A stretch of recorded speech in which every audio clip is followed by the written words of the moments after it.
యేసుక్రీస్తు వారి పరిశుద్ధమైన నామంలో ఈ యొక్క రోమాపత్రిక బైబిల్ తరగతిని ఈరోజు నిర్వహించుకోవడానికి దేవుడు మనకి ఇచ్చినటువంటి అవకాశం బట్టి దేవునికి మనపూర్వక కృతజ్ఞతాస్తుతులు తెలియపరుస్తూ దేవుని సన్నిధికి వచ్చేసినటువంటి మీ అందరికీ కూడా వందనాలు తెలియపరుస్తున్నా అండి. మనం రోమపత్రిక గత వారం 5వ అధ్యాయం వరకు చదువుకున్నాం. 6వ అధ్యాయాన్ని ఈరోజు చదువుకుందామండి.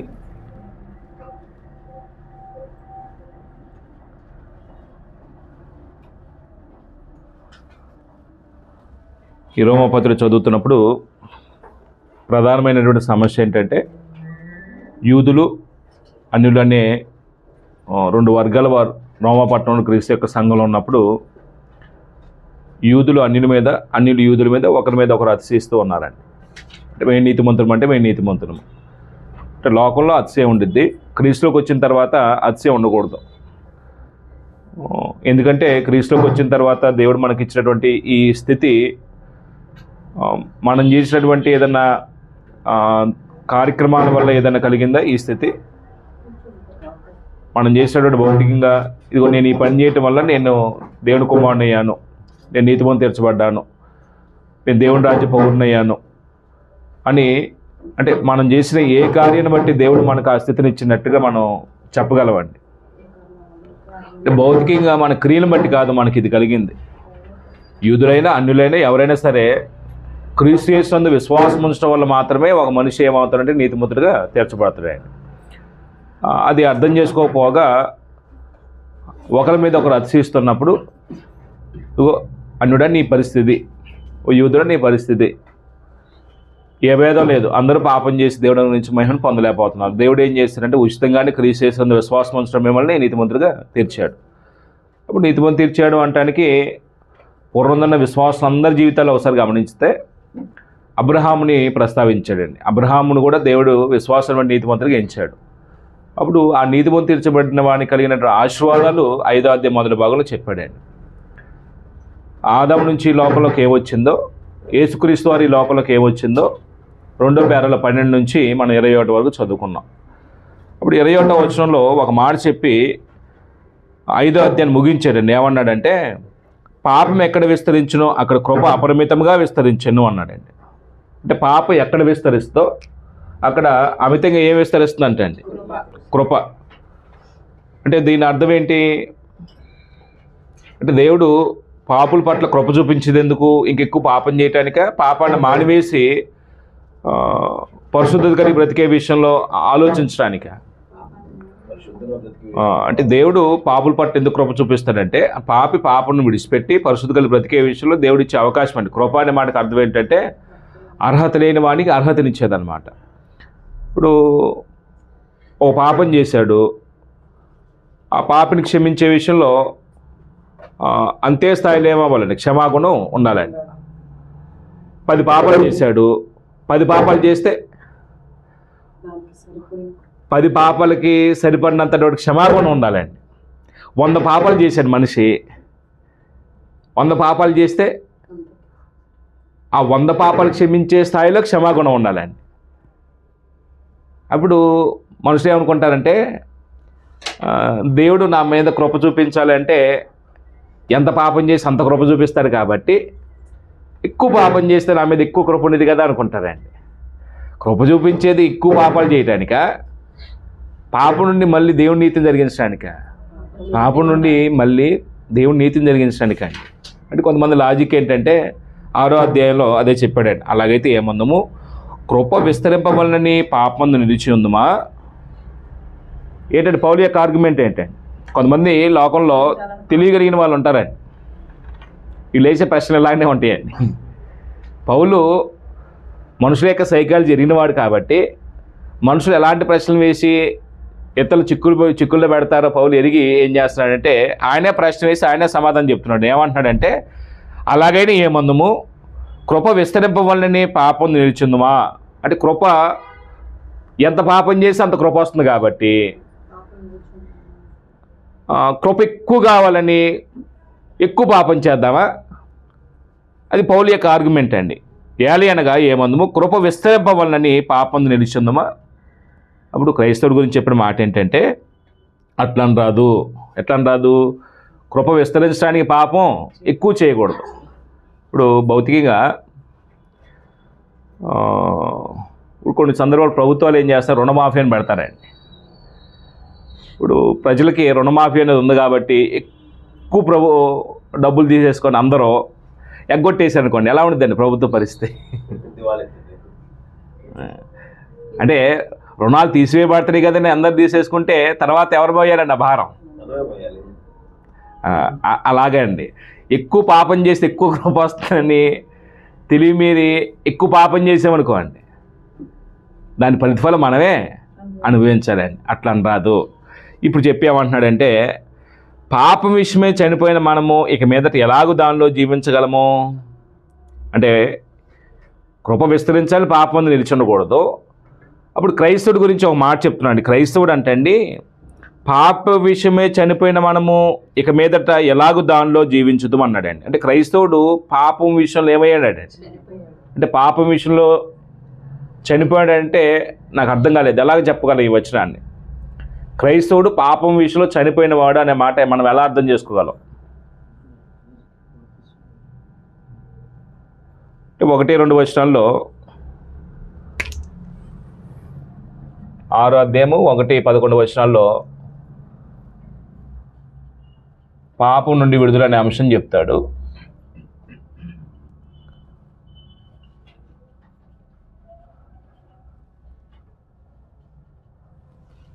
క్రైస్తవుడు లేకపోతే బాప్తిసం పొందినప్పుడు పాప విషయంలో చనిపోయిన వాడు.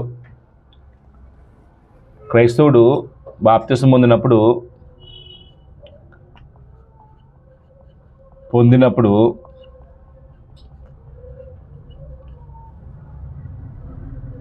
పాపం విషయంలో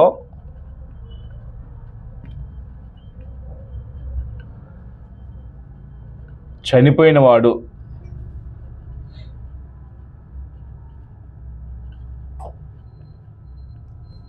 అంటే ఏంటండి పాప విషయంలో చనిపోయిన వాడంటే మనం ఎలా అర్థం చేసుకోవాలి?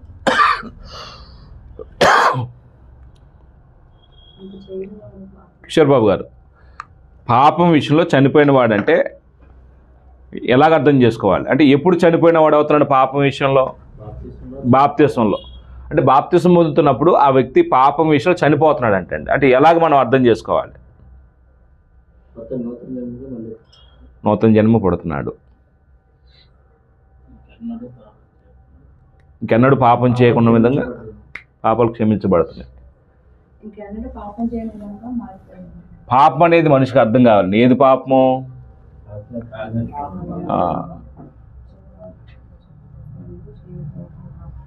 అబద్ధం పాపం, మోసం చేయటం పాపం, బూతులు పాపం, కలహాలు పాపం, దొంగతనం పాపం, మాడదప్పటం పాపం,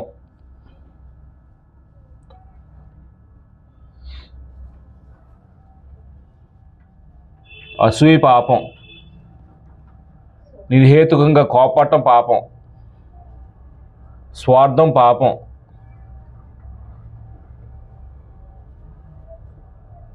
మనిషిలో గర్వం పాపం, త్రాగుడు, పాను పరకలు మత్తు కలిగించేది ఏదైనా సరే త్రాగుడు,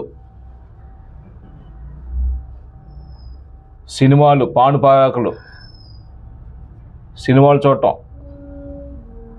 పోగురి చేష్టలు, అల్లరితో కొన్ని ఆటపాటలు అన్నాడండి. అంటే ఇవి చాలా రాసుకోవచ్చు, నేను కొన్ని రాస్తున్నాను అక్కడ. అంటే ఇప్పుడు ఒక వ్యక్తి క్రైస్తవ జీవితం ప్రారంభించాడు.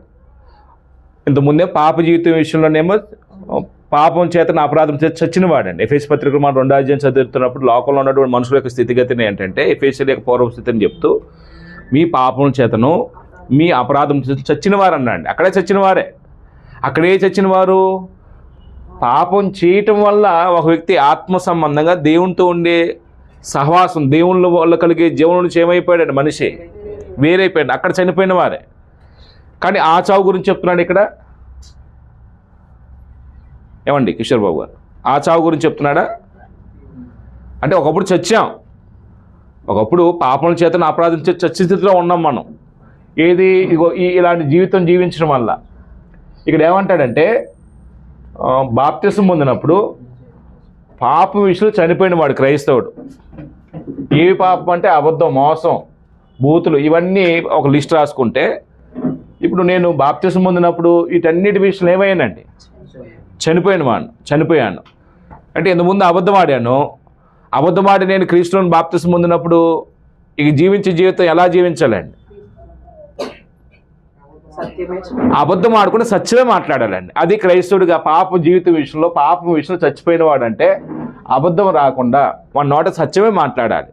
ఒకప్పుడు మోసం చేశాను, బాప్తిసం పొందిన క్రీస్తులోకి రాకముందు లోకంలో ఉన్నప్పుడు మోసం చేశాను, మోసగాన్ని, నా బ్రతుకంతా మోసమే. ఇప్పుడు క్రీస్తులోకి వచ్చాను, ఇప్పుడు క్రీస్తుని ధరించుకున్నాను. నేను ఇప్పుడు జీవించే జీవితం ఎలా ఉండాలండి? మోసం పాపం నాకు అర్థమైంది. ఇప్పుడు మోసం చేసే విషయంలో వ్యక్తిగత నేను ఏమైపోయానండి? చచ్చిపోయానండి. ఇలాగా మీరు ఇలా లిస్ట్ రాసుకున్నప్పుడు ఏదైనా ఒక పాపం చేత మనం భ్రమపరచబడుతున్నప్పుడు, ఈ తప్పు చేయడానికి ఏదైనా ప్రేరేపించబడుతున్నప్పుడు, ఎవరి చేతనైనా కొన్ని సందర్భాలు భార్య మనం ప్రేరేపించుతండి. ఏమండి అందరూ బాగుపడుతున్నారు, మనమే బాగుపడలేదు, ఇంత నీతిగా బ్రతికితే, ఇంత యథార్థంగా బ్రతికితే మనం గెట్టినామండి, చూసాం మనకి ఎన్ని అవసరాలు ఉన్నాయో, చిన్నవి కూడా మనం అబద్ధం ఆడకపోతే ఎలాగా, చిన్న అవసరం తెచ్చుకోకపోతే ఎలాగా అని ఏం చేస్తారంటే ప్రేరేపించుద్దండి. భర్త భార్య ఎవరో ప్రేరేపిస్తారండి. ఆ ప్రేరేపణ గురైపోయి ఏం చేస్తారండి? భర్త కానీ భార్య కానీ ఏదో సందర్భంలో ఎవరో మోసం చేస్తారండి, ఏదో అబద్ధం ఆడతారండి, ఏదో దొంగ బుద్ధితో ఏదైనా కక్కుట్టు పడతారండి. ఇప్పుడు ఏమైపోయారండి? పాపం చేశారండి. అంటే అప్పుడు ఒకవేళ అలా ప్రేరేపణ గురవుతున్నప్పుడు, అమ్మాయి నేను పాపం విషయంలో, అలా మోసం చేసే విషయంలో, ఇతను వంచే విషయంలో, దొంగ బుద్ధి విషయంలో నేను చచ్చిపోయాను, నేను ఇంకా ఆ పని చేయను అని ఎప్పుడైనా మనకు అలాంటి శోధన వచ్చినప్పుడు, అలా తప్పు చేసే విషయం ప్రేరేపణ వచ్చినప్పుడు, నేను చచ్చిపోయాను ఆ విషయంలో అని చెప్పిన సందర్భాలు ఉన్నాయండి. నేను ఆ విషయం చచ్చిపోయాను, నేను ఇంకా తప్పు చేయను, నేను ఆ విషయం చచ్చిపోయాను, ఇదేదైనా కానీ మీరు రాసుకున్న వాటిలో ఇవే కాదు ఇంకేదైనా ఒక తప్పు జరిగించే విషయంలో ప్రేరేపణ వచ్చినప్పుడు, నేను ఆ విషయం చచ్చిపోయాను, నేను చేయను. తాగి ఒక ఆయన చచ్చిపోయాడు. చచ్చిపోయిన శవం దగ్గరికి వచ్చి అందరూ ఏడుస్తారండి, స్నేహితులు వచ్చి ఏడుస్తారండి. స్నేహితులు ఆయన మీద ఉన్న అతి ప్రేమను ఏం చేస్తారంటే తాగమని ముందు బాటిల్ కూడా తెస్తారండి, ఆ బాక్స్ వేసేస్తారండి, ఆ ముక్కు దగ్గర వాసన చూపిస్తే లేచి తాగుతాడండి. చచ్చిన శవం తాగదండి. మనం నవ్వుతున్నాం సరదాగా, క్రైస్తవుడు కూడా పాపం చేసే పరిస్థితి వచ్చినప్పుడు శవం అండి. మనం నిజానికి మనం చావలేదని, నిజంగా చచ్చిపోయిన అనుభవంలోకి చాలామంది రాలేదండి మనలో. మనం పాప జీవిత విషయానికి బ్రతికే ఉన్నామండి, చనిపోలేదండి. అంటే 1-2 వచనాల్లో ఉన్న సారాంశం ఏంటంటే, 2వ వచనంలో ముఖ్యంగా అంటే కృప విస్తరించి పాపం చేయకూడదు. ఎక్కడ కృప ఉండిద్దో అక్కడ పాపం ఉండిద్ది, అంటే ఎక్కడ పాపం ఉండిద్దో అక్కడ కృప ఉండిద్దని కృప విస్తరించని ఏం చేయకూడదు? పాపం చేయకూడదు. ఎందుకు పాపం చేయకూడదు? ఎలాగంటే నువ్వు క్రైస్తవుడు అయితే పాప జీవిత విషయంలో ఏమైనావు? నువ్వు చనిపోయినవా. చనిపోయిన తర్వాత నీ మీద పాపం ఏం చేయకూడదు? ఇంకా ప్రభుత్వం చేయకూడదు, నీతి ప్రభుత్వం చేయాలి. ఒకని అవిధేయత వల్ల పాపం ఈ లోకంలోకి వచ్చింది ఆదాం దగ్గర నుంచి, ఒకని విధేయత వల్ల నీతి ఈ లోకంలోకి వచ్చింది. ఇప్పుడు మనం నీతి ముందు తీర్చబడిన తర్వాత ఏం చేయకూడదండి? మళ్ళీ పాపంలోకి వెళ్ళిపోకూడదండి. అది పౌలు యొక్క ఆర్గ్యుమెంట్ అండి. ఈ వచ్చిన మీకు ఎంతమందికి అర్థమైందో నాకైతే, మీకు అర్థమయ్యేదని చెప్పాను లేదు నాకైతే తెలియదు, కానీ నిజంగా నేను పాపం విషయంలో చనిపోతే నా జీవితంలో ఏ పాపానికి ఏం చేయకూడదండి? చోటు ఇవ్వకూడదండి. మరి చోటు ఇచ్చే వాళ్ళు ఎంతమంది లేరండి క్రైస్తవుడు అయిన తర్వాత కూడా. బాప్తిసం ముందు కూడా ఎన్ని సందర్భాల్లో పాపానికి చేయదగిన అపవిత్రమైనటువంటి కార్యాలకి చోటు ఇచ్చే సందర్భాలు లేవండి. అప్పుడు ఆ విషయంలో ఇంకా మనం బ్రతుకున్నామంటే కారణం ఏంటంటే మనం మారు మోసం పొందడానికి దేవుడు ఏం చేస్తూ కృప చూపిస్తున్నాడండి. కృప ఉంది కదండి, మళ్ళీ ఏం చేయకూడదండి? దాన్ని అడ్వాంటేజ్ తీసుకొని ఇంకా పాపంలో కొనసాగకూడదండి, పాపాన్ని మానని స్థితిలోకి జారిపోకూడదండి. అప్పుడు 3వ వచనంలో ఏమంటున్నాడంటే, క్రీస్తు యేసుని బాప్తిసం పొందిన మనమందరము ఆయన మరణంలోనికి బాప్తిసం పొందిన మీరు ఎరుగురా.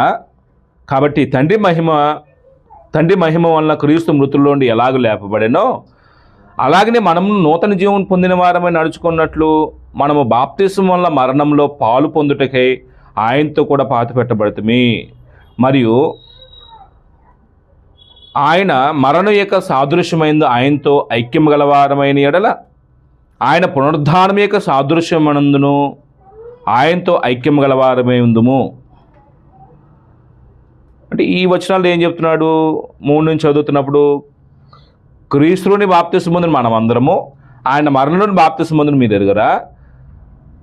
అంటే క్రీస్తులోని బాప్తిసం పొందిన అంటే బాప్తిసం పొందిన వ్యక్తుల గురించి మాట్లాడుతున్నాడు. ఆ బాప్తిసం ఏం జరిగిందో చెప్తున్నాడు ఇక్కడ. 3 వచనం నుంచి చదువుతున్నప్పుడు 5 వరకు 3-5 వచనాల్లో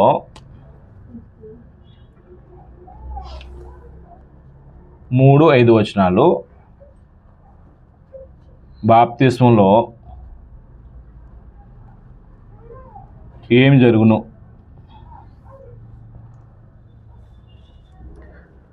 బాప్తిస్మంలో జరిగే ప్రధానమైనటువంటి ఒక చర్య ఏంటంటే ఇక్కడ ఏమంటాడంటే 3వ వచనంలో క్రీస్తు యేసులోని బాప్తిస్మం పొందిన మనమందరము.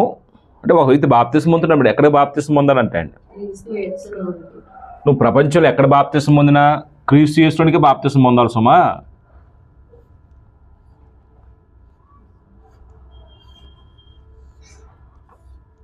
క్రీస్తు యేసులోనికి అనే మాట మనం ఎలాగ అర్థం చేసుకోవచ్చు అండి?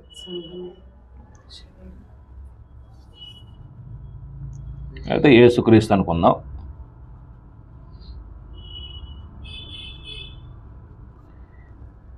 ఈ పిక్చర్ యేసుక్రీస్తు అనుకుందామండి. ఇప్పుడు నేనున్నాను, మోహన్ అనే వ్యక్తి బాప్తిసం పొందడానికి వచ్చాడు. ఎక్కడ బాప్తిసం పొందాలంటాడు? 3వ వచనం ప్రకారంగా క్రీస్తు యేసులోని బాప్తిసం పొందిన మనమందరము. అంటే ఎవరైనా సరే ఎక్కడ బాప్తిసం పొందాలంటే క్రీస్తు యేసులోని బాప్తిసం పొందాలండి. పురుషుడైనా స్త్రీ అయినా, యూదుడైనా అన్యుడైనా, దాసుడైనా స్వతంత్రుడైనా మనం అందరం ఎక్కడ బాప్తిసం పొందాలంటే క్రీస్తు యేసులోనికి. దీనికి సపోర్ట్ చేసే ఒక వచనం ఏంటంటే 1 కొరింథీ పత్రిక 12-13 వచనం ఉండిద్దండి. ఒక్క శరీరంగా ఉండటానికి మనం ఏం చేయబడ్డాము? యూదుడైనా సరే, అన్యుడైనా సరే, దాసుడైనా సరే, స్వతంత్రుడైనా సరే, స్త్రీ అయినా సరే, పురుషుడైనా సరే, ఎవరమైనా సరే మనం అందరం ఒక్క శరీరంగా ఉండటానికే బాప్తిసం పొందామంటాడు. అంటే ఒక్క శరీరం అనే మాట అర్థం ఏంటంటే ఒక్క శరీరం అనే మాట ఒక్క సంఘంగా ఉండటానికి. క్రీస్తు యేసులోనికి అనే మాట, క్రీస్తులోనికి అనే మాట ఏం సూచిస్తుందంటే ఆయన శరీరంలోనికి బాప్తిసం పొందాలి, అయితే ఆయన సంఘంలోని బాప్తిసం పొందాలి. నేను ఎక్కడో పొందేసేసి నేను క్రీస్తులో ఉన్నా అనుకోకూడదండి. అది మనం భ్రమపరచుకోవటం అయిద్దండి. లోకంలో నువ్వు ఎక్కడ బాప్తిసం పొందినా క్రీస్తు యొక్క శరీరమైనటువంటి సంఘంలోని బాప్తిసం పొందితే క్రీస్తుని మనం ఏం చేస్తాం? అప్పుడు ధరించుకుంటాం. శిరస్సు ఎవరు ఉంటారు? క్రీస్తు ఉంటాడు. శరీరం ఎవరిది? క్రీస్తుదండి. అంటే సంఘం కాబట్టి. ఇప్పుడు నేను ఉదాహరణకి నేను చిన్నప్పటి నుంచి మన వాతావరణం మాకు లోదరన్ అండి. ఇప్పుడు అక్కడ బాప్తిసం పొందిన ఆయన కూడా ఏమనుకుంటున్నాడండి? క్రీస్తునికి బాప్తిసం పొందిన అంటున్నాడండి. క్రీస్తు ఇక్కడ ఎక్కడున్నాడండి లోదరన్? దీంట్లో ఉందండి ఆ వచనంలో లోదరంలో. కానీ ఎక్కడ బాప్తిసం పొందాలి పొందిన వ్యక్తి? క్రీస్తు లోనికి అనే మాట చెప్పాడు తప్ప ఏ వ్యక్తి పేరు, ఏ స్థలం పేరు, ఏ కొండ పేరు, ఏ పర్వతం పేరు చెప్పలేదండి. అంటే క్రీస్తు యేసులోనికి అనే మాట ఆయన శరీరంలోనికి బాప్తిస్తాం, ఆయన సంఘంలోనికి బాప్తిస్తాం, ఆయన ధరించుకోవడానికి బాప్తిస్తాం, ఆయన యొక్క పరిపాలన కింద రావడానికి బాప్తిస్తాం, ఆయన శరీరంలో ఒక అవయంగా ఉండటానికి బాప్తిస్తాం. అప్పుడు ఈ బాప్తిసం పొందుతున్నప్పుడు ఏం జరుగుతుందో చెప్తున్నాడు. ఏం జరుగుతుందంటే ఒక 3 విషయాలు చెప్తాడు అక్కడ. ఏమంటాడంటే ఆయన మరణంలోని బాప్తిసం పొందుతామన్నాడు. చూడండి అక్కడ బి పాయింట్గా 3వ వచనం బి పాయింట్లో క్రీస్తు యేసులోని బాప్తిసం పొందిన మనం అందరము ఆయన మరణంలో బాప్తిసం పొందిన మీరు ఎరుగరా.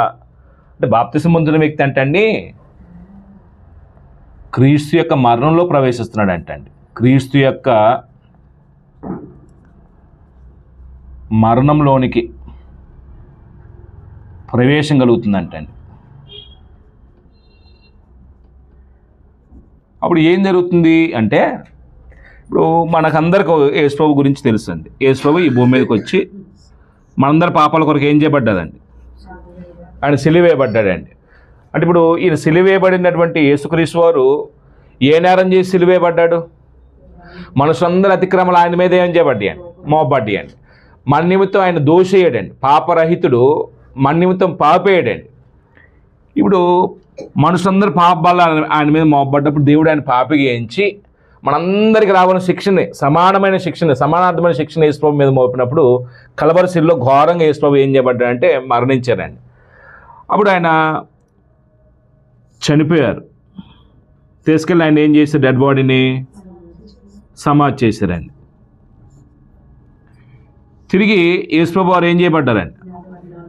మృతుల నుంచి తిరిగి లేపబడ్డాడండి. అంటే ఇప్పుడు క్రీస్తు ప్రభు మరణించారు, సమాధి చేయబడ్డారు, తిరిగి లేపబడ్డారండి. తిరిగి లేపబడుట. ఇప్పుడు యేసుప్రభువులు మరణానుభవంలో ప్రవేశిస్తున్న వ్యక్తి అంటే అండి, యేసుప్రభు జీవితంలో జరిగినటువంటి ఈ 3 విషయాల్లో ఆ వ్యక్తి ప్రవేశిస్తున్నాడు, లేకపోతే ఈ 3 విషయాల్లో అనుభవాన్ని సంపాదిస్తున్నాడు. యేసుప్రభుతో పాటు మరణిస్తున్నాడు, యేసుప్రభుతో పాటు సమాధి చేయబడుతున్నాడు, యేసుప్రభుతో పాటు తిరిగి లేపబడుతున్నాడు. ఇది చరిత్ర ఎరిగినటువంటి ఒక సత్యం అండి, ఇది అబద్ధం కాదండి. యేసుప్రభు పుట్టుక చరిత్రకు వాస్తవం, ఆయన మరణించింది చరిత్ర వాస్తవం, ఆయన సమాధి చేయబడింది చరిత్ర వాస్తవం, తిరిగి లేపబడింది సజ్జుడుగా చరిత్ర వాస్తవం. ఎవడో కాదనలేండి, ఒక సత్యం అండి, గంభీరమైన సత్యం అండి. అప్పుడు ఈ 3 విషయాల్లో బాప్తిసం పొందుతున్న వ్యక్తి ఏమవ్వాలంటే పాలువాడవ్వాలండి. యేసుప్రభుతో పాటు మనం కూడా ఏమవుతున్నాం? ఇక్కడ మరణిస్తున్నాం, యేసుప్రభుతో పాటు సమాధి చేయబడుతున్నాం, యేసుప్రభుతో పాటు తిరిగి లేపబడుతున్నాం. అక్కడ అన్నారు చూడండి, ఆ 3 మాటలోనే 3వ వచనం ఏమన్నాడంటే ఆయన మరణంలోనికి బాప్తిసం పొందిన మీరు ఎరుగరా. 7వ వచనంలో చనిపోయిన వాడు పాప విముక్తులు అనే మాటను చూడండి. అంటే ఇప్పుడు మరణం అనేది మనం ఇక్కడ రాసుకుందామండి. నేనేం రాస్తాను అంటే ఇక్కడ 3 విషయాలు రాస్తానండి. అంటే క్రీస్తుతో పాటు చనిపోతున్నాడు, క్రీస్తుతో పాటు మరణిస్తున్నాడు,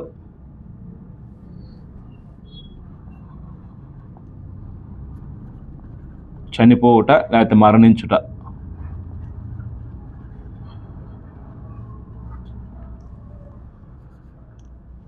రెండోది ఏం జరుగుతుంది? 4వ వచనంలో చివరి మాట, ఆయనతో కూడా పాతి పెట్టబడుతుంది. యేసుప్రభు ఏం చేయబడ్డాడు? ఆయన శిలువలో చనిపోయిన తర్వాత, మరణించిన తర్వాత సమాధి చేయబడ్డాడండి, పాతి పెట్టబడ్డాడండి. ఇప్పుడు మనలో కూడా, మన జీవితంలో కూడా జరగవలసిన వాస్తవం ఏంటంటే క్రీస్తుతో పాటు పాతి పెట్టబడాలి, పాతి పెట్టబడాలి. 3 5వ వచనంలో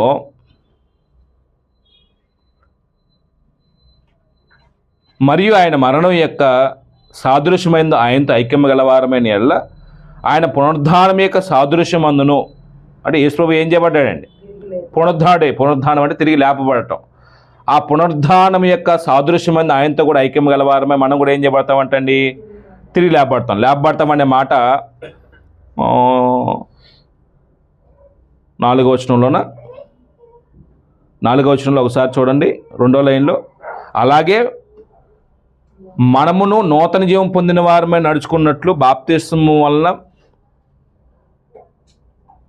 అంటే నూతనమైన జీవం పొందిన వారమే నడుచుకున్నట్లనే మాటను చూడండి. అంటే తిరిగి లేపబడుతున్నప్పుడు ఏం జరుగుతుంది? నూతనమైనటువంటి జీవాన్ని పొందుకుంటున్నామండి. ఇప్పుడు అక్కడ రాసుకోవాల్సిన చిన్న మాట ఏంటంటే క్రీస్తు యొక్క పునరుద్ధానంలో పాలువారం అవటం. క్రీస్తు యొక్క పునరుద్ధానంలో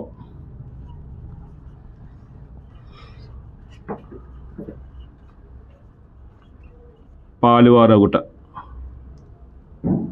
అంటే యేసుప్రభుతో పాటు చనిపోతున్నాం, యేసుప్రభుతో పాటు పాతి పడుతున్నాం, యేసుప్రభుతో పాటు తిరిగి లేపబడుతూ ఉన్నామండి. అంటే యేసుప్రభు జీవితంలో జరిగినటువంటి ఒక గంభీరమైన సత్యాలు 3 ఉంటే ఆయన మరణం, సమాధి, తిరిగి లేపబడటం. ఇప్పుడు ఈ వాస్తవాలు పాపం చేసిన వ్యక్తి జీవితంలో కూడా ఏమవ్వాలండి? జరగాలండి. జరిగితే అప్పుడు ఈ వ్యక్తి ఎక్కడికి వస్తున్నాడు? క్రీస్తులోకి వస్తున్నాడండి. ఇప్పుడు ఈ మూడింటిని కొద్దిగా అర్థం చేసుకునే ప్రయత్నం చేద్దాం. అంటే 2వ వచనంలో ఉన్నటువంటి మాటనే ఇక్కడ కొద్దిగా వివరించాడండి. బాప్తిస్మం ఏం జరుగుతుందంటే క్రీస్తుతో పాటు చనిపోతున్నాడండి. ఈ వ్యక్తి పాపభారం చేత ఉంటాడండి.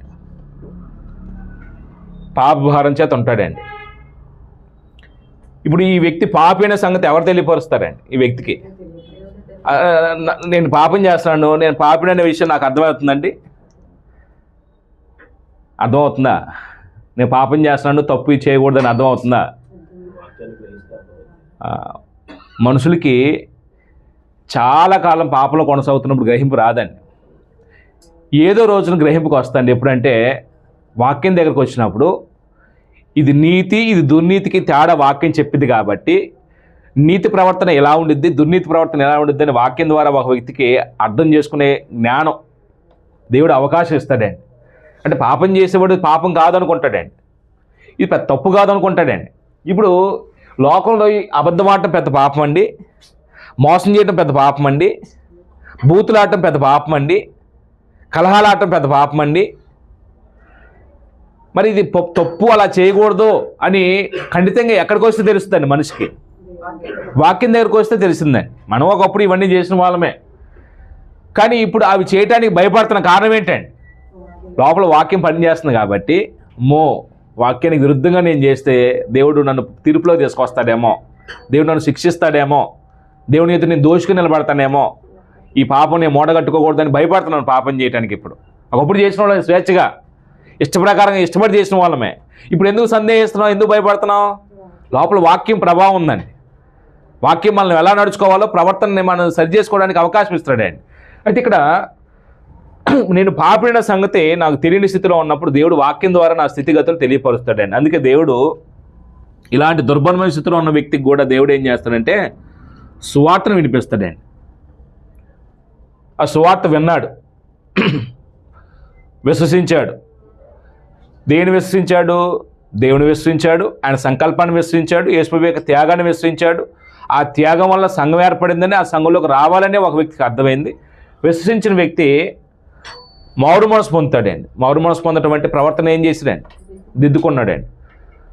అప్పుడు తన పాప జీవితం విషయంలో నీతిగా బ్రతకడానికి యేసును ప్రభువుగా అంగీకరించాడండి. దేవుని రాజ్యాన్ని గురించి అంగీకరించి ఆ రాజ్యంలో పౌరుడుగా బ్రతకడానికి ఏం చేస్తాడంటే పాపక్షమాతో బాప్తిసం పొందుతాడండి. అంటే ఈ వ్యక్తి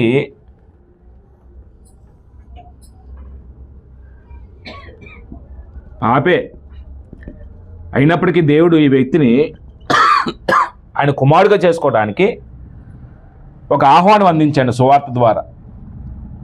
నమ్మి బాప్తిసం పొందినవాడు రక్షించబడిన అన్నాడు. చూడండి, నమ్మవలసిన విషయాలు ఈ వ్యక్తికి సువార్త రూపంలో ఏం చేయబడతాయండి?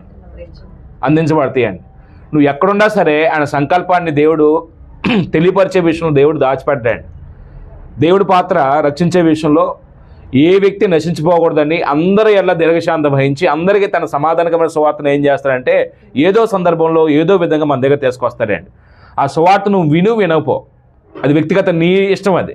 కానీ వినే విషయంలో మాత్రం దేవుడు ఏం చేస్తాడు? ప్రతి మనిషి దగ్గరికి ఈ వాక్యం సువార్తని తెస్తాడండి. ఈ సువార్తకు విధేయత చూపిస్తే వాళ్ళు ఏమవుతారండి? రక్షించబడతారండి. అప్పుడు పాపిని అన్నప్పుడు ఆ పాపం నుంచి విడుదల పొందడానికి దేవునితో సంబంధం తెగిపోయింది, ఇప్పుడు దేవునితో సంబంధం ఏర్పాటు చేసుకోవాలనుకున్న వ్యక్తి ఏం చేస్తాడంటే ఇష్టపడి బాప్తిసం దగ్గరకు వస్తాడండి. ఈ బాప్తిసం జరిగేది ఏంటంటే ఈ పాప జీవితంలో ఇప్పుడు చనిపోవడానికి ఇష్టపడతాడండి. అంటే చనిపోవడానికి ఇష్టపడితే బాప్తిసంలో తన పాప జీవితం అంతా ఏం చేయబడుద్ది అంటే పాతి పెట్టబడిద్దండి. అలంకారికంగా బాప్తిసం పొందితే ఆ వ్యక్తి నిజంగా మారు మనసు పొందినట్టు కాదు కాబట్టి పాపాలు ఏం చేయబడవండి, క్షమాపణ కలగవండి అక్కడ. అంటే ఇక్కడ నేను పాపిని బాప్తిసం పొందుతున్నప్పుడు పాప జీవితం విషయంలో ఇక్కడ పాపం క్రీస్తుతో పాటు చనిపోయానంటే ఏ విషయం చనిపోయానండి? నేను పాపం విషయంలో చనిపోయానండి. ముందు చెప్పుకున్నాం కదా 2వ వచనంలో, అంటే ప్రాచీన పాప జీవితం విషయంలో చనిపోయిన వాడిని అండి. క్రీస్తు వాడు పాతి పెట్టబడుతుంది. ఇక్కడ ఏం పాతి పెడుతున్నాము? ప్రాచీన స్వభావాన్ని పాతిపెడుతున్నామండి. ఏం పాతిపెడుతున్నామంటే ప్రాచీన స్వభావాన్ని పాతిపెడుతున్నామండి. స్వభావాన్ని పాతిపెడుతున్నామండి. ఈ రెండూ జరిగింది. మూడోది యేసు ప్రభువుతో పాటు తిరిగి ల్యాబ్ పడటం. యేసు ప్రభువుతో పాటు తిరిగి ల్యాబ్ పడుతున్నాడు ఈ వ్యక్తి. ఎలా ల్యాబ్ పడుతున్నాడండి? ఇక్కడ 4వ వచనంలో ఉన్న మాట అదేనండి. కాబట్టి తండ్రి మహిమ వలన క్రీస్తు మృతుల నుండి ఎలాగ లేపబడానో, క్రీస్తు ప్రభు లేపబడ్డప్పుడు ఎవరికి మహిమపరచబడటానికి యేసు ప్రభు మృతుల నుంచి లేచాడంటే తండ్రి మహిమపరచబడటానికి, లేకపోతే తండ్రి మహిమ వలన. కాబట్టి తండ్రి మహిమ వలన క్రీస్తు మృతుల నుండి ఎలాగ లేపబడానో అలాగే మనము నూతన జీవం పొందిన వారమే నడుచుకుంటున్నట్లు. ఎందుకు లేపాడు దేవుడు క్రీస్తుతో పాటు మనల్ని? మళ్ళా ఈ ప్రాచీన స్వభావాన్ని పోగేసుకొని దాంట్లోనే కొనసాగటానికి కాసుమా, నూతనమైన స్వభావం అన్నాడండి, నవీన స్వభావం అన్నాడండి. అక్కడున్న మాటే రాసుకుందాం. నూతన జీవం అదే రాసుకుందామండి. అక్కడున్న మాటే రాసుకుందాం. 4వ వచనంలో అలాగే మనం నూతన జీవం పొందిన వారమై నడుచుకున్నట్లు. ఇప్పుడు ఈ మనిషి నూతన జీవం కలిగి నడుచుకోవడానికి వచ్చేదండి.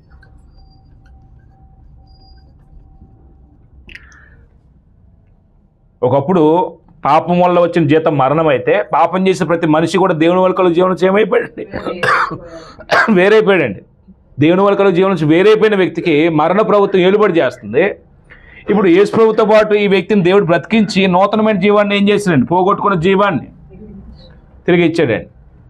అంటే ఇప్పుడు దీన్ని మనం 5వ అధ్యాయంలో చెప్పుకున్నటువంటి మాట ఏంటంటే సమాధాన స్థితి పొందుతామంటాడండి.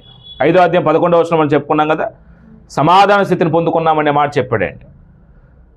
అంటే ఈ సమాధాన స్థితి పొందుకోవడం అనేది చిన్న విషయం కాదండి. ఒకప్పుడు పాపం చేతన అపరాధం చచ్చి స్థితిలో ఉన్నాను, క్రీస్తు కూడా దేవుడు నన్ను బ్రతికించింది ఎందుకొరకు అంటే నూతన జీవం పొందిన వాడిగా నడుచుకోవడానికండి. ఇక్కడ నేను పాపిని, ఇప్పుడు దేవుడు నన్ను ఎలా చూస్తాడండి? పరిశుద్ధుడు అంటాడండి. ఇంకో మాట చెప్పాలంటే నీతిమంతుడు అంటాడండి. నీతిమంతుడు అనే మాటకు అర్థం ఏం చెప్పుకున్నామండి? ఎన్నడూ పాపం చేయని వ్యక్తికి ఎంచబట్టవండి. పాపినే, కానీ నా పాప జీవితం విషయంలో దేవుడు ఏం చేశాడు? ఉపేక్షించాడండి, క్షమించేశాడు, నన్ను నీతిమంతుడిగా ఎంచాడండి. ఎన్నడూ పాపం చేయని వ్యక్తిగా దేవుడు చూస్తున్నాడండి. ఇక్కడ ఏ సేవకుడు కాదు చూస్తుంది, సంఘంలో ఏ వ్యక్తి కాదు. ఇక్కడ ఈ నీతిమంతుడు అనే క్రెడిట్ గుర్తింపు ఇచ్చింది దేవుడే. మనకు ఆ పాత్ర, ఆ భాగ్యాన్ని ఇచ్చాడు నీతిమంతుడు అనేది. ఇది ఏ సందర్భంలో జరిగిందంటే బాప్తిసం ద్వారా మాత్రమే జరిగిందండి. అప్పుడు బాప్తిసంలో యేసు ప్రభువుతో పాటు చనిపోతున్నాం. ఏ విషయం చనిపోతున్నాం అంటే పాప జీవితం విషయంలో, ప్రాచీన జీవితం విషయంలో చనిపోతున్నాం. క్రీస్తు పాటు పాతిపెట్టబడ్డాం. యేసు ప్రభు ఎలాగ మన పాపాల కొరకు చనిపోయారో, వ్యక్తిగత ఇప్పుడు నా పాపాల కొరకు ఏం చేయబడతాను? బాప్తిసంలో చనిపోతున్నాను. ఆయన మనందరి పాపాల కొరకు చనిపోయిన తర్వాత ఆయన ఎలాగ పాతిపెట్టబడ్డాడో మన ప్రాచీన స్వభావాన్ని తీసుకెళ్ళి ఏం చేయాలండి? బాప్తిసంలో పాతిపెట్టాలి. యేసు ప్రభు తిరిగి లేపబడ్డాడు, మృతుల్లో నుంచి సజీవుడిగా లేపబడిన తర్వాత మనకి ఆయన యొక్క జీవాన్ని ఇచ్చే విషయంలో తిరిగి లేపబడ్డాడు. కాబట్టి మనం ఏం చేయబడాలంటే నూతన జీవం పొందిన వారికి నడుచుకోవడానికి తిరిగి లేపబడాలండి.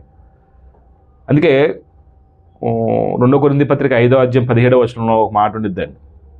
అంటదా వాక్యం ఎవరికి తెలుసా ఆ మాట?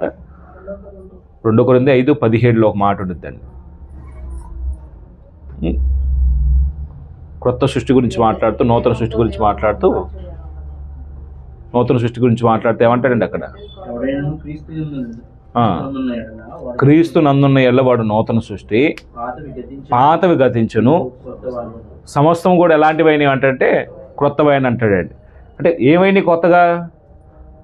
ఇప్పుడు ఇక్కడ పేరా మారాల్సింది బుద్ధే, ఇల్లా మారాల్సింది బుద్ధే. ఇంట్లో కలిసి రావట్లేదండి మారని అంటారండి. బాప్తిసం పొందుతున్నప్పుడు ఇల్లు కాదండి మారాల్సింది, బుద్ధి మార్చుకోవాలండి, అలవాట్లు మార్చుకోవాలండి, మన క్రియలు మార్చుకోవాలండి, పేరు కాదని మార్చుకోవాల్సింది. వాళ్ళ పేరు నీకు అది అభ్యంతరకరంగా ఉందనుకుంటే అది పర్సనల్ అండి. పేరుని బట్టి దేవుడు ఏం చేయడండి మనల్ని పరలోకం చేర్చుకోవడం, పరలోకం తోచేయటం అదే ఉండదండి. పేరు కాదు కావాల్సింది, దేవుడికి ఏది కావాలండి ముందు? ఇప్పుడు నూతన జీవం అనేది శరీరానికి సంబంధించిందా, ఆత్మకు సంబంధించిందా? ఆత్మకు సంబంధించింది. ఆత్మలో నూతనత్వం రావాలండి. ఇప్పుడు మనం అదే ఇంట్లో ఉంటాం, అదే భోజనం తింటాం, అదే స్నేహితులు, అదే ఇల్లు, అదే ఉద్యోగాలు, అదే జీవనోపాధి. కానీ ఇక్కడ మారవలసింది ఏంటి? ఇప్పుడు మనం జీవించే జీవిత విధానంలో పాపానికి సంబంధించినటువంటి ఆనవాళ్ళు మన కుటుంబంలో కానీ, మన స్నేహితుల్లో కానీ, మనం పనిచేస్తున్న చోట్ల కానీ ఏదన్నా పూర్వం ఇగో ప్రేరేపించబడే ఏదైనా ఉన్నాయనుకోండి మనకు సమీపంలో, ఇప్పుడు వాటికి ఏం చేయాలండి? దూరంగా ఉండాలండి. ఒకవేళ అలా ప్రేరేపించబడుతున్నప్పుడు ఆ పాప జీవిత విషయం నేను చచ్చిపోయాను, నేను అలాంటి కార్యం చేయనని ఏం చేయాలండి? దూరంగా వెళ్ళిపోవాలండి. బాప్తిసం జరుగుతుంది ఇదండి. అంటే బాప్తిసంలో క్రీస్తుపాటు చనిపోతున్నాం, క్రీస్తుపాటు పాతిపడుతున్నాం, క్రీస్తుపాటు నూతన జీవం పొందిన వరకు తిరిగి లేపబడుతున్నాం. ఇది మనిషికి దీవెన శాపమా అండి? చాలా దీవెన అండి. ఇది అర్థం కాకపోతే మనుషులు రక్షించబడటానికి ఇష్టపడరండి. ఇప్పుడు ఎవరితో సంబంధం ఏర్పడుద్దండి? ఈ వ్యక్తికి దేవుడికి ఆ వ్యక్తికి సంబంధం ఏర్పడుతుందండి. ఇప్పుడు ఈ సందర్భంలో దేవుడు ఏం చేస్తాడు? తన సత్యవాక్యం ద్వారా తన సంకల్ప ప్రకారం మనిషిని కంటాడండి. అప్పటి వరకు ఆయన ఎవరో నువ్వెవరో, ఆయన సృష్టికర్త, నువ్వు సృష్టం అంతే. పాపం చేసి ఆయన కుమారుడికి ఉండే భాగ్యాన్ని ఏం చేసినా, కుమార్తెకు ఉండే భాగ్యాన్ని పోగొట్టుకున్నామండి.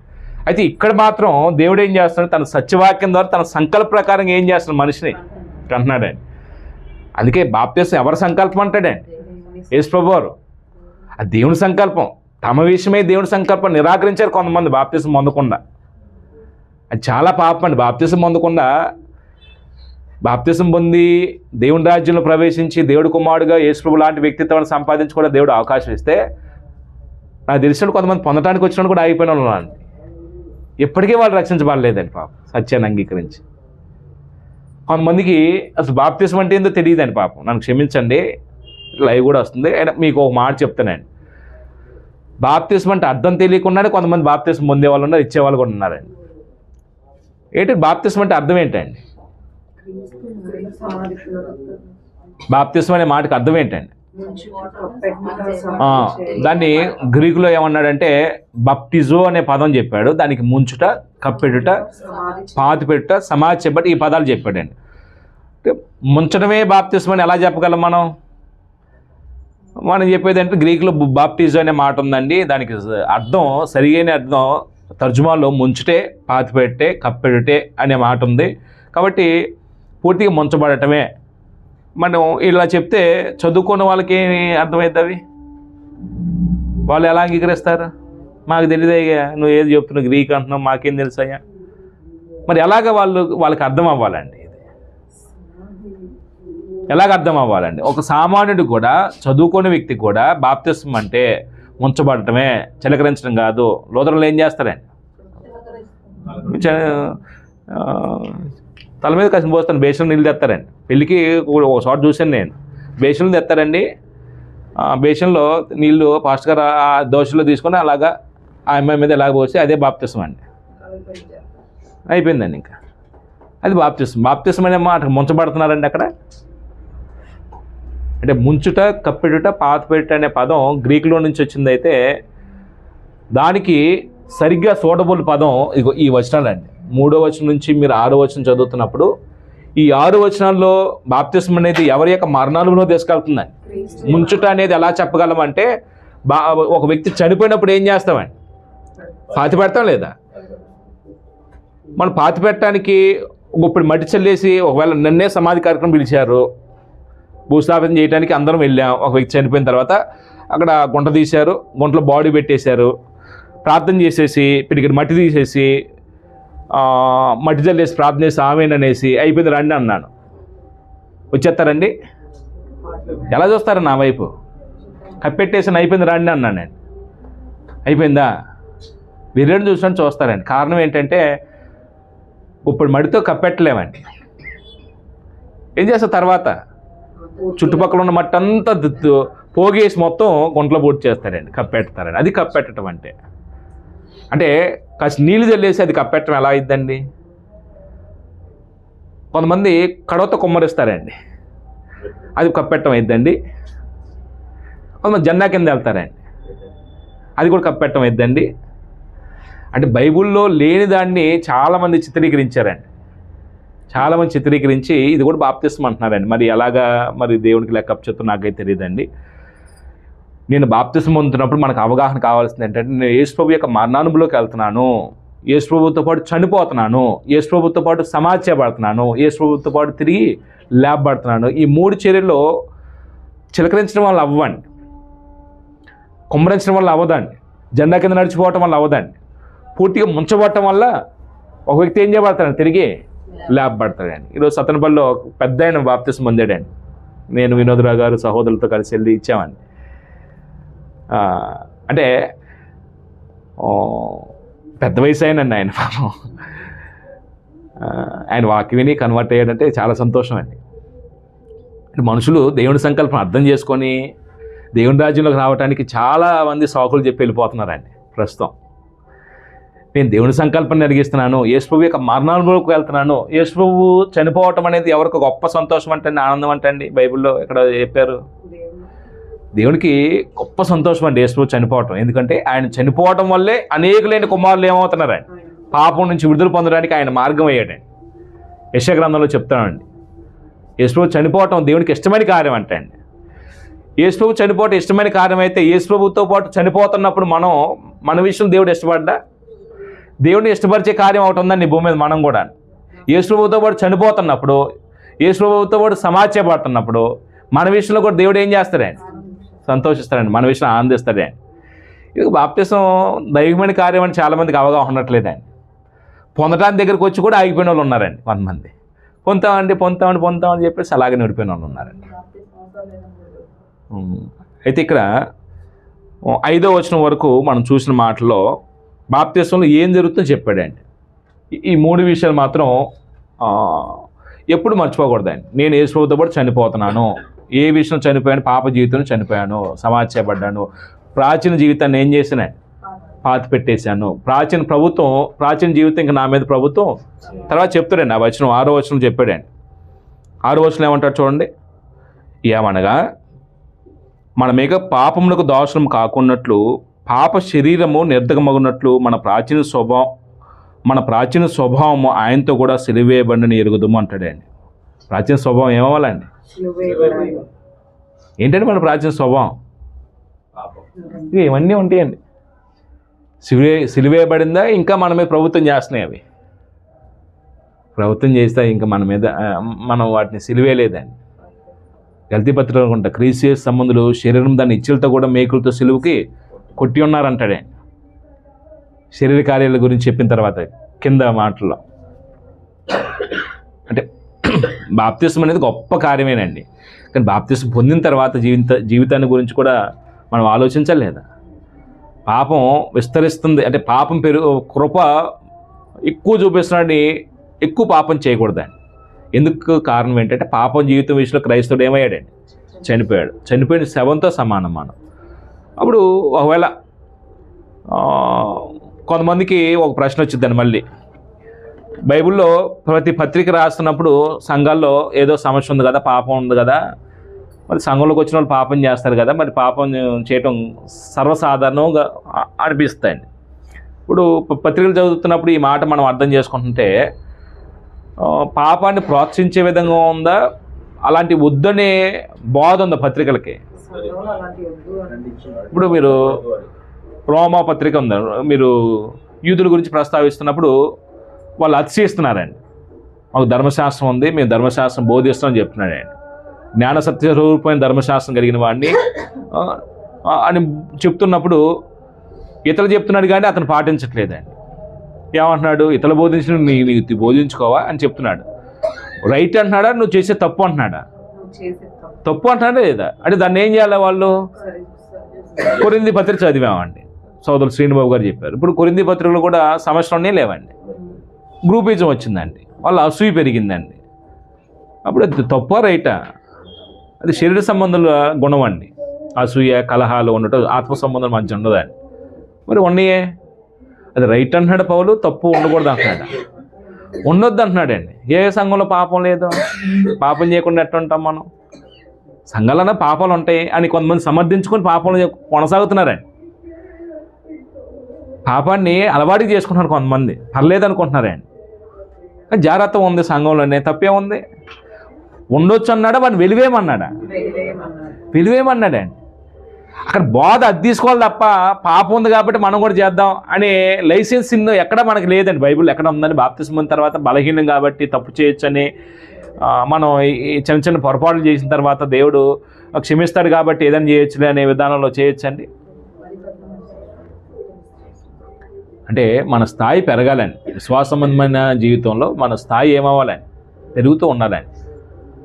పిల్లగా ఉన్నప్పుడు పిల్లల చేష్టలు చేస్తామండి, పడుతూ వేస్తూ ఉంటామండి. వయసు వచ్చింది, మంచి చేయాలి తెలివి వచ్చేసింది, ఇతరులు బోధించే స్థాయి వచ్చేసింది, ఇంకా మనం బాల్యస్థితిలో ఉంటే పడుతూ వేస్తూ ఉంటే, ఇంకా మూలోపదేశాల్లో వినే స్థాయిలో ఉంటే బలమైన విషయాలు ఎప్పుడు నేర్చుకుంటాం, ఎప్పుడు ఇతరులు చెప్తాం? అంటే మన స్థాయి ఏమవ్వాలంటే పెరగాలండి.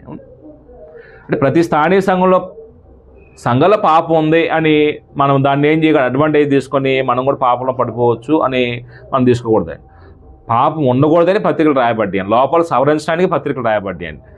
మనం పర్ఫెక్షన్ అవ్వడానికి పత్రికల్లో నుంచి నీతిని ఏం చేయాలండి మనం తీసుకోవాలండి. 6 నుంచి మనం ప్రభు చిత్తమైంది తర్వాత చదువుకుందాం. మనం 11 వరకు పాపం నుంచి విడుదలనే అంశం చెప్తాడండి. క్రైస్తవుడు పాప జీవిత విషయంలో చనిపోయినవాడు, ప్రాచీన స్వభావం విషయంలో చచ్చినవాడు. చనిపోయిన వారి మీద పాపం ప్రభుత్వం చేయదు. కానీ మనం చనిపోతే నిజంగా మన మీద పాపం పెత్తనం చేయకూడదండి. అందరికీ వందనాలు.